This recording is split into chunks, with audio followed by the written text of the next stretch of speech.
철의 장막이라고 불리우는 북한. 그 장막 속에 갇혀 사는 북한 주민들은 어떤 일상을 보낼 것인지 여러분 궁금하시지 않으십니까? 북한에서 오랫동안 살다가 남쪽으로 오는 저희 탈북자들은 바로 여러분들이 궁금증을 풀어주기 위하여 저희가 생활했던 그 일상을 영상에 담아서 북한 주민 생활 탐방이라고 하는 재연극을 만들었습니다. 북한 주민들이 매일, 매주, 매달의 일상들에는 생활총화, 강연회, 그리고 급료 노동과 같은 여러분들은 보도 듣도 못한 일상들이 꼬리를 물어 반복되고 있습니다. 이러한 생활들이 어떻게 진행되고 누가 하며 어떤 형식으로 하고 또 거기에서 북한 주민들은 무엇을 강요당하고 있는지 저희들은 4개의 영상 시리즈를 만들어 북한 주민들의 생활을 적나라하게 보여드리려고 한다. 북한 주민 생활 탐방 제4편 형사재판 편에서는요, 북한의 각종 재판장에서 벌어지고 있는 재판의 실상들을 그대로 보여주고 있습니다. 북한 전역의 인민재판장들에서 누가 어떤 사람들을 어떤 법리적 절차에 따라서 재판을 하고 있는지 그 실상을 저희들은 생동하게 보여주기 위하여 북한으로부터 실제 이전 형사재판 기록을 입수하여 거기에 맞춰서 사실대로 재판을 구성하였습니다. 그러면 여러분들과 함께 북한 재판이 실제 벌어지고 있는 현장으로 가보도록 하겠습니다. 북한 법정에서 변호인은 죄인의 범행을 법적으로 변론하여 형량의 감형과 이익, 추구를 위한 이치가 아니라 북한 형법에 따른 판결을 옹호하는 유명무실한 존재입니다. 북한에서 인민참심원이라는 건 대한민국에서 말하면은 그저 배심원이나 같은 그런 존재입니다.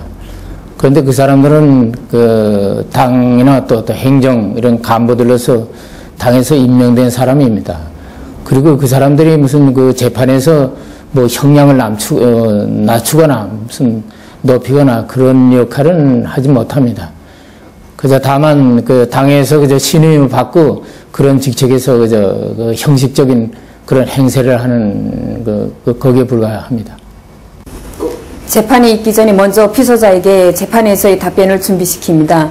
특히 공개재판의 경우에는 더욱 그러합니다. 재판 과정에서 있을 물음에 정확하고 큰 소리로 할 것을 강요합니다.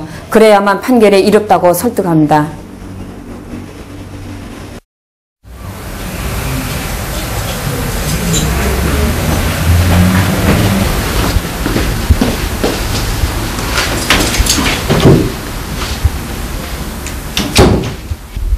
지금부터 피소자 이설주에 대한 공개 재판을 시작하겠습니다. 먼저 재판을 진행할 성명들을 소개하겠습니다. 오늘 재판의 재판장에는 평안북도 인민재판소 판사 이주민 동지,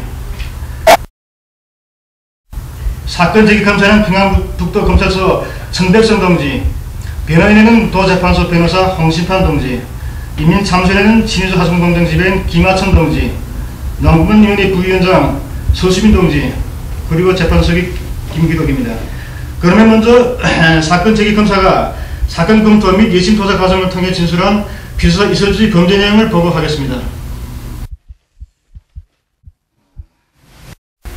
피소자 이설주는 2012년 2월 16일부터 4월 15일까지의 기간에 평안북도 정주읍에서 산다는 김정철과 어주군 읍 8반에서 살고 있는 김여정으로부터 남조선영과 개와 늑대의 시간 DVD 2장, 아름다운 날들 DVD 2장과 대표적인 내용이 수록된 미국 성녹화물 CD 석장, 남조선 색정 녹화물인 형수님 CD 2장, 홍콩 영화 용재 소림 CD 1장, 모두 10장을 중국 돈 400원을 주고 구입하거나 빌려서 4차에 걸쳐 김여정과 같이 보거나 혼자서 시청하는 범죄 행위를 감행하였다. 구체적인 범행 관계를 보면 2007년 2월 16일 밤 11시 김정철이한테서 남조선 영화 개와 늑대의 시간이 들어있는 DVD판 2장을 중국 돈 150원에 구입해 다음 날인 2월 17일 오후 6시까지 정수군 읍 15반에 있는 자기 집에서 혼자서 시청했다. 이후 2012년 3월 중순경에는 의주군 읍 8반에서 살고 있는 무직자 김여정이한테서 미국 성녹화물이 수록된 CD 석장을 중국 돈 100원을 주기로 하고 빌려와 범행 당시 근무하고 있던 읍요관 2층 8호실에서 혼자 시청했다. 2012년 4월 5일에는 김정철이한테서 홍콩 영화 용재 소림이 수록된 CD 한 장을 빌려 같은 방법으로 보자고 하다가 CD판이 낡았으므로 녹화기가 밀지 못해 보지 못하였다. 마지막으로 2012년 4월 14일부터 16일 사이 김여정이한테서 이전에 빌려보았던 미국 성녹화물이 수록된 CD 석장을 재차 빌리고 남조선 영화 아름다운 날들이 수록된 DVD 2장과 남조선 색정 영화 형수님이 수록된 CD 2장을 중국 돈 150원에 구입해 14일 밤 9시부터 16일 밤 9시까지 자신의 집에서 김정철과 같이 시청하거나 혼자 시청했다. 이상의 내용은 피소자 리설주가 예심 조사에서 진술했으며 피소자와 범행 현장에 함께 있은 공범자 김정철의 증언으로 확인되었다. 범행에 이용된 DVD 넉 장, CD 6장은 5월 20일 피소자 리설주의 체포 당시 적발 회수하여 중앙출판선전물 관리국 평안북도 지휘부에 감정을 의뢰한 결과 모두 불순 녹화물로 판정되었다. 이상 제기된 사건에 대한 보고를 마치겠습니다. 기술례에 대해서도 인정하는가? 네. 피소자가 상기 범행의 진역에 대해 사실을 인정한 바 변호인은 피소자의 범행에 대해 변론하시오. 본 변호인은 피소자 이설주에 대한 변론에 앞서 먼저 한마디 하겠습니다. 본 재판에 대한 변론을 준비하면서 본인이 알게 된 데 하면 이설주의 성장 과정과 가정 환경으로 보면 이설주는 어느 누구보다도 이와 같은 범죄를 저질러서는 안 되는 자였습니다. 당의 품속에서 11년제의 의무교육의 뒷발 아래 고등중학교를 졸업하였으며 이후 당에서는 오랜 기간 노동당으로서 당에 충실해온 부모님들의 공로를 인정해 평양상급대학에 추천해 주어 무료로 대학 공부까지 하게 하였습니다. 또한 졸업 후에는 본인의 희망에 따라 고향에 있는 읍요관에 출납지도로 배치해 주었으며 얼마 전에는 조선노동당원이 명예를 안겨주었습니다. 이처럼 당의 크나큰 믿음과 사랑을 받으며 성장한 피소자 이설주가 대응망두각에도 오늘과 같은 범죄를 저지르게 된 것은 실로 가슴 아픈 일이 아닐 수 없습니다. 본 변호인은 당의 믿음과 배려를 망각하고 씻을 수 없는 범죄를 저지른 피소자 이설주에 대한 변론은 그 법적 의미 부여가 되지 않으며 사회적으로나 도덕적으로나 심각한 범죄임을 인정하면서 변론을 끝마치겠습니다. 이상 변호인이 변론에 있었습니다. 본 재판은 검사의 사건 보고와 변호인의 변론 모두 법정 요구와 재판 절차에 따라 집행되었음을 인정합니다. 이에 따라 본 검사는 피소자 이설주 범죄 사건에 대해 소민지명하고 형법에 따라 규정하시오. 예. 본 검사는 피소자 리설주의 범죄 행위에 대해 예심 자료와 증언들을 토대로 형법 제194조 2항을 적용하여 형사 책임 추궁하려고 합니다. 2012년 6월 15일 평안북도 사건안전위원회 소사건 협의회에서 피소자 이설주에게 노동 단련형을 주기로 합의한 데 따라 본 검사는 불순 선전물 시청 유포에 해당하는 형법 194조 1항을 적용하여 피소자 이설주에게 노동 단련형 2년 구형을 제기합니다. 피소자는 본 검사의 구형에 대해 할 말이 없는가? 없습니다. 다음은 이민 참수는 김하철 동지 발언이 있겠습니다. 지금 제국주의자들과 내원수들은 공화국의 사회주의자들 안으로부터 허물어보려고 우리 내부에 불순한 녹화물들을 들여보내고 있습니다. 우리 모두 높은 경각심을 가지고 우리 주변에서 벌어지는 불순한 현상들을 예리하게 살펴봐야 합니다. 우리가 만약 사소하게나마 불순한 요소라도 나타나면 지체 없이 해당 기관에 알리는 기풍을 철저히 세워나가야 하겠습니다. 본 검사가 제기한 피소자 이설주에 대한 범죄 행위 구형과 변론이 변론에 준하여 형법에 따라 잠시 후 판결하겠습니다.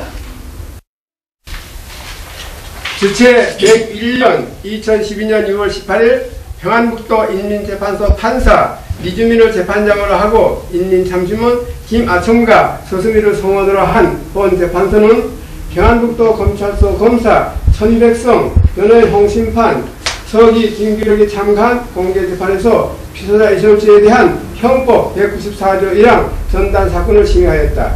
결과 본 재판은 조선민주주의 인민공화국 형법에 준하여 피소자 이설주가 저지른 범죄의 중대함을 참고하여 다음과 같이 판결한다.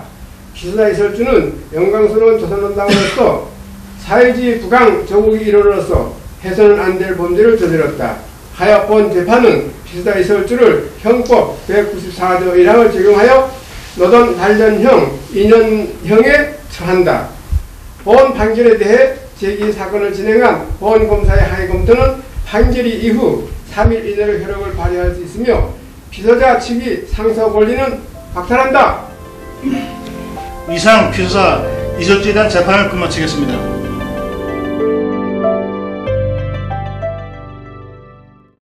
북한의 형사재판을 보여주는 재연구가 인터뷰를 통해서 여러분들은 북한의 재판이 정말로 민주주의적으로 진행된다고 보십니까? 그렇지 않습니다. 북한의 형사재판은 보시는 것처럼 수령의 교주와 당의 정치를 보이고 또 거기에 조금이라도 위배되는 행동을 하는 사람들은 가차없이 처벌받는 하나의 통합 정치 구조이죠.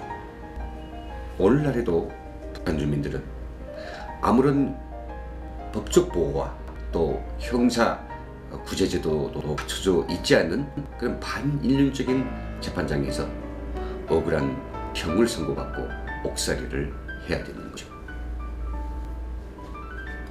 머지않아 북한 주민들도 민주주의적인 그런 재판 그리고 만인에게 평등한 형법이 도덕에서 선과 악을 선고받을 그런 자유로운 재판장을 맞이할 날이 멀지 않았다고 생각합니다.